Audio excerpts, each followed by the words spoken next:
Today, I'm going to blow your mind and explain how easy it is to actually shill bid on PWCC's platform. This, broke my brain when I found out how easy it was to actually do it. I think you guys might have the same reaction. Now, we've talked about PWCC a lot on this channel in recent times, particularly with this soccer syndicate, and more recently with a video this week on some issues with fake cards and things like that. But shill bidding is probably, the biggest thing and the biggest accusation that people have towards them. If you guys recall, even as early as a few years ago, they were kicked off eBay's platform for shill bidding accusations. But it's one of those things that I always thought was a little bit cumbersome for people to try and do, and that PWCC might have some strong checks in place. Now, I created my account on PWCC a long time ago, so, this maybe went over my head. But I always thought, like I just said, they'd have some checks and balances in place to make this really easy. I had somebody that reached out to me in the last fortnight. I'm not going to disclose who they were or what cards they bid on, but they took me through about 6 or 7 different cards that they had shill bid on, right, with no intention of paying in the first place. And what was quite alarming was how little information they actually had to provide to PWCC in order to shill bid in the first place. Now, in the last 6 months, I created an account on Golden because I wanted to win a few PC cards. And what I found through that process was that you had to put forward a proof of identity, you had to put forward a proof of payment and all that sort of thing, email address, mobile number for confirmation, etc. So essentially, if you wanted to bid on something and not pay, they've got proof of identity to chase you. And because they've also got proof of payment, which is supplemented by a credit card statement, they could still technically charge you a fee if you didn't decide to pay. Like, yes, you can still shill bid on Golden's platform, but with all that information being provided to them and then verified, it's a pretty good mitigation against people doing it so easily. What I found out to be quite alarming from this person that I've since confirmed for myself, I haven't shill bid myself, but I confirmed the sign up process as well as, with other people as well, that all you need to create an account on PWCC and bid is to put in an email address and a mobile number. And that email address can be fake. The name of yourself can be fake. The address can be fake. This person put in Ronald McDonald as their name. They put in a McDonald's fast food restaurant as their address. And they did in fact put in their own mobile number.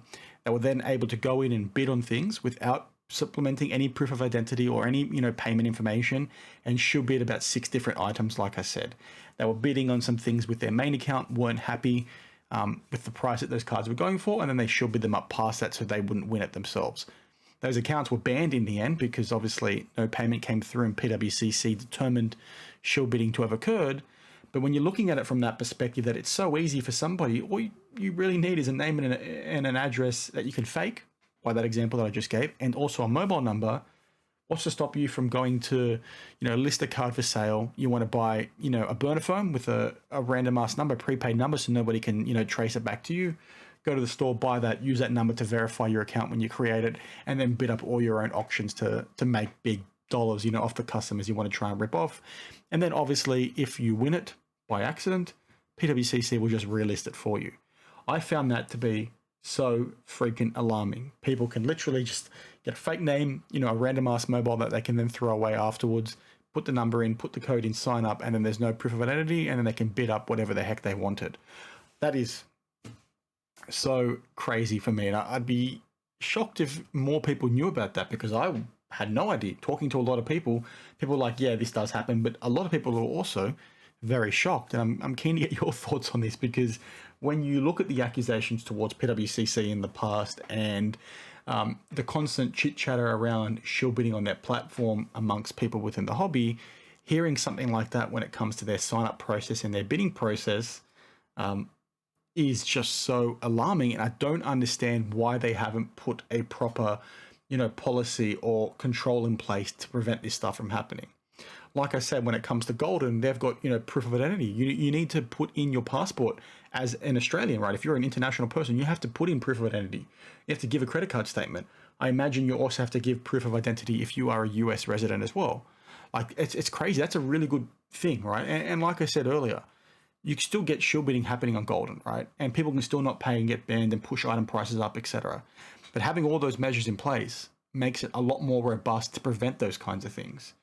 I talk all the time on the channel. I'm an external auditor, so, policies and procedures, that's my bread and butter. I love that sort of stuff.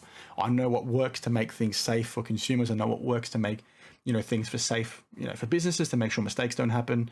When I look at PWCC's one, that would be a huge red flag. That would be a huge fail on there, because that's a really key breakdown in their policies and procedures, in my opinion. Now, I'm not their auditor, so it doesn't really mean squat, but you can now sort of understand why, as a customer, sometimes you're getting shill bid up on some of your auctions, because something that simple and so easy, the barrier to entry is so simple there for people just to jump in and mess with those auctions, that it's quite alarming that they've not done anything about it. And similar to the points that I raised in the video from earlier on in the week around, issues with BGS stickers and them knowing that BGS have problems, but they're keeping those cards and stickers on their platform. This coupled with that indicates a really major problem that Fanatics need to solve now that they own Fanatics. If Fanatics are not coming in and, targeting, fixing this sign-up issue to prevent shill bidding, and they're not coming in to target and fix, this issue with BGS, they're going to have significant issues on their platform, and they're going to continue to have those moving forward. And it essentially means that you're not going to feel safe as a buyer to use their platform. Now, for those of you that follow me on Instagram, you would have seen that I won a card on PWCC's platform in the last week or so. I'm a little bit concerned that that card was shill bid, and I'm somebody that doesn't like to use PWCC. I will continue to avoid using them as much as I can as a person, because I preach that in my videos. So I want to try and do that as a collector as well. Sometimes PC cards show up that you might miss out. So you have to bite the bullet to try and get it. And I don't begrudge anyone for buying cards when that mindset does come up, right? Because you need to try and get cards for your PC. Just please keep front of mind the things I've discussed in this video. Please keep front of mind, the things we've discussed previously about PWCC, because making it that simple to jump on and bid and shill bid an account is crazy to me. I don't agree with it at all. I'm kind of upset that this individual has shill bid, but I thank them for reaching out to me, because hopefully, PWCC, they won't see this because they don't really care about me. Nobody really cares about me, to be honest, but hopefully they can try and fix that crap moving forward, because that's just way too freaking easy, and it's, unacceptable in this day and age. Now, when you're thinking about, what Golden has and the push they're getting from collectors now that they've been acquired, the push towards PSA, and obviously the push for Golden from Sports Card Radio now as well, they're looking like they're getting a lot more traction.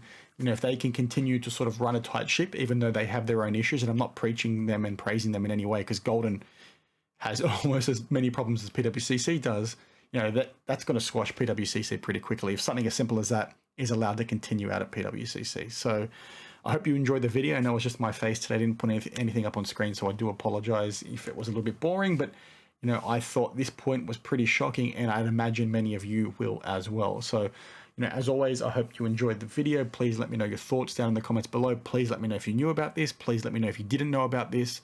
But more importantly, please let me know what you think of PWCC now that you've heard this. So, as always, thanks for watching, and I'll see you in the next one.